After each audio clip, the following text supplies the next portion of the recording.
Let's figure it out. Joining us, New York Times diplomatic correspondent Michael Crowley, reporter at The Bulwark Lauren Egan, and editor-in-chief of Foreign Policy magazine and host of FP Live, Ravi Agrawal. We're going to do things in reverse today. I'm going to go right to what we ended with and start with you, Lauren, and talking about this AI, social media-driven apathy and what it means in the larger respect for this democracy. Again, we're not seeing people on the streets, young people, demanding that this war end. Yeah, look, I think one thing that's important in context in all of this is that it's a very different situation than what it was during the Biden administration when we saw all those protests really spark on college campuses. Trump has made it clear that he's going to crack down against protesters. He's threatened to withhold federal funding from schools that don't keep protests in line. We've seen some universities, even before Trump was reelected, start to change rules on campuses in terms of how people can protest. So I do think there are some real structural issues that are making the stakes a lot higher for college kids to protest in the way that we saw back during the Biden administration. But it's definitely a frustration that I hear a lot from Democratic officials when I'm talking with them, who say, look, a lot of protesters, a lot of the most energized and engaged activists, they want to push us when we're in office, but when it's a Republican there, where is the outrage? And I think that stems from a bit of a sense that Democrats are more malleable. A lot of these activists feel like they have more sway, and I think are correct about that, with Democratic officials as opposed to Republicans. But you're absolutely right. The No Kings rallies have been a lot older. And a bright side for Democrats, when I talk to officials about this, they say, look, young people still are showing up to vote in some of these special elections, and that's giving them hope that this is not, a bad sign for midterms or going to lead to a lower turnout than what they would hope for. Yeah, I mean, I take your point on the structural issues for campus protests, but, we saw a lot of young people show up to the protests in Minneapolis against ICE in particular. We still see Gaza protests on the streets of New York City and Times Square pretty frequently, and those are attended largely by young people. But there's not that young revolt over Donald Trump's action in Iran. And when Democrats say they're frustrated by it, I wonder, are they trying to do anything about it? I heard J.D. Vance at Turning Point USA saying to the folks in the crowd, hey, listen, you don't have to agree with me. And that's a fine thing. But don't stop participating because of it. If you don't agree with me, participate more, get louder, be out there. I'm not hearing the Democrats make that same argument directly to young people.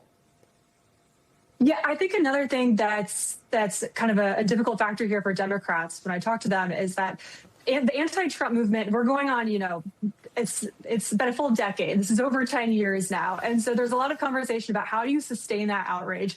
How do you sustain that energy? When Trump was reelected, there was a lot of awareness inside the Democratic Party that you couldn't ask activists and voters to show up every single weekend in the same way that we might have saw during the first Trump administration, when it seems like there was a protest literally every day. And there's a sense that that kind of outrage just is not sustainable for this long. And you have to be more picky about when you ask people to show up, and more strategic about when you ask people to get engaged. So I think that is also leading to this sense of apathy, even if maybe there isn't quite that level of apathy. I think we really are going to have to see what happens in the midterms, because that's where the actual outrage, I think, this year was actually going to be registered.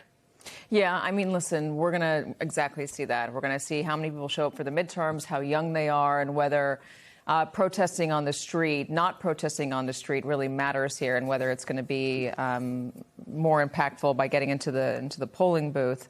Let me play a little bit of how Donald Trump has been trying to convince people this war is worth it.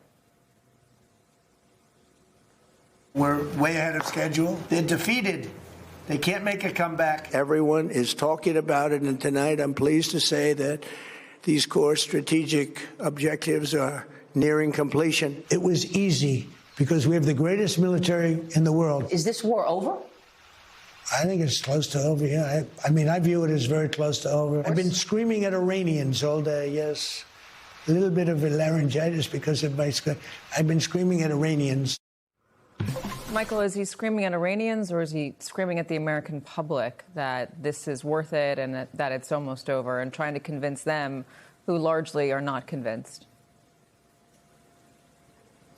Well, Katie, thanks. I think clearly the public response to this war and its lack of popularity is obviously a frustration for him. And it's one of many. And by the way, when he talks about screaming at the Iranians, I'm not sure he means it literally or what he means exactly. But, you know, he screams in the form of social media posts and these statements on Truth Social where he threatens things like wiping out Iran's civilization. And it's not clear that's having much of an effect, or demanding that the Iranians open the strait unilaterally. That didn't work. So I think there's a lot of frustration on the part of this president right now. You know, something that has struck me about this entire conflict is that this is a president who, you know, can be quite effective, I think to the dismay of his opponents, at bending his rivals to his will, sort of creating his own reality, saying things enough times that, you know, people start to believe that they are true even when they're not. And in this case, he's not been able to force the outcome that he wants from the Iranians. They're, I think, a very different kind of an actor that he's contended with. And I think to go back to the core of this, the Iranians understand that this war is not popular in the United States. They understand that it's driving up gasoline prices in particular. Then that's putting a lot of pressure on President Trump. And I do think his frustration is showing publicly. And that's something that I think gives Tehran an incentive to hold out, to bargain hard, to drag this process out. And that's where we are now. And so I think the American public understands that the end game is not clear here. I don't think most Americans think that America does have a clear upper hand. And that's a big problem for President Trump. So I think he's clearly showing that frustration. Yeah, I mean, we just had Scott Bessent a moment ago say that gas prices would be down into the $3 over the summer, which doesn't align, as Kayla Gardner said it well, and we've experienced, doesn't align with what experts say and predict for the oil markets and for gasoline prices here at home. Let me play Kevin Hassett telling folks to imagine lower gas prices.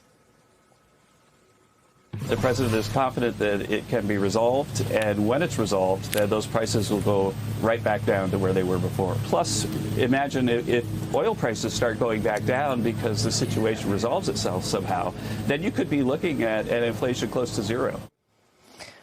Imagine that. I mean, is this what the argument is out there, Michael? Imagine how good it can be. Just hold on and keep on believing it. Well, I think it's the best they have right now. Look, there is a low probability scenario where maybe you change the Iranian regime the way the Israelis in particular hope we can, and you get Iranian oil on the market, and they're part of the, what we would call the civilized world. Iran was an ally of the United States before the Iranian Revolution, and we imported a lot of its oil. But that's not going to happen anytime soon, even if you were somehow able to dramatically change the character of that country. So I think it's grasping at straws, and I guess you have to ask yourself, what would be the response during the the end of the Biden administration if, as President Biden was running for re-election, making his case to voters, he was saying, well, inflation will go down. Imagine lower prices. They're coming. I mean, he was absolutely hammered for inflation and higher prices, and you just can't say it would be nice if they were lower, and I'm working on it. You saw what happened. Biden was punished very badly by voters as a result. Yeah. So they're in a tough spot. They're flayed by it, I would argue. Robbie, there are diplomatic efforts underway. There is some hope for an agreement between the Iranians and the Americans, but as I last understood it, the Iranians don't want to give up their nuclear program. They don't want to give up their enriched uranium. So how do you square that with this hope that's out there? And then also, how do you factor in sending more troops to the region? As I said in the introduction, when Donald Trump sends more troops or sends assets somewhere, he has acted on it afterwards. We've seen it twice now with Iran. We saw it in Venezuela. So how do the Iranians deal with that? Look, the Iranians know that Trump is a serious player when it comes to using force. So they're going to take that threat seriously. I think at this point, the negotiations are important. The question is, were you to have some sort of a deal, are you better off than where you were 2 months ago? Did we need this war? Could diplomacy have gotten us there anyway, without all of the disruptions we've seen to energy around the world and to the immense cost of lives? You know, I want to point out one thing, however, that ties this whole conversation together. The price at the pump in the United States might be up by a quarter or a third or something like that. But let's remember, America is still the world's biggest producer of natural gas, the world's biggest producer of crude. It's an energy superpower. And the reason why we aren't seeing protests in the United States is because Americans are not suffering. It's as simple as that. Americans are not suffering anywhere near as much as people in Asia are, who depend on oil from the Strait of Hormuz, who are net importers, whose countries are less fiscally solvent, who are unable to take on more pain, and who then pass on that pain to their people. So if you look at Pakistan right now, which has had to cut back electricity and they have outages, if you look at Malaysia or the Philippines or Laos, which have cut school days, there is immense pain, real pain around the world, which would have led to protests had their leaders have started these wars. So in many ways, the United States is sitting on an immense bounty of luck through energy. And that really is allowing Trump to weather some of this storm. This could get much, much worse in the coming weeks if the energy markets stop being swayed by Trump's daily sort of utterances that this is going to get better. It might not.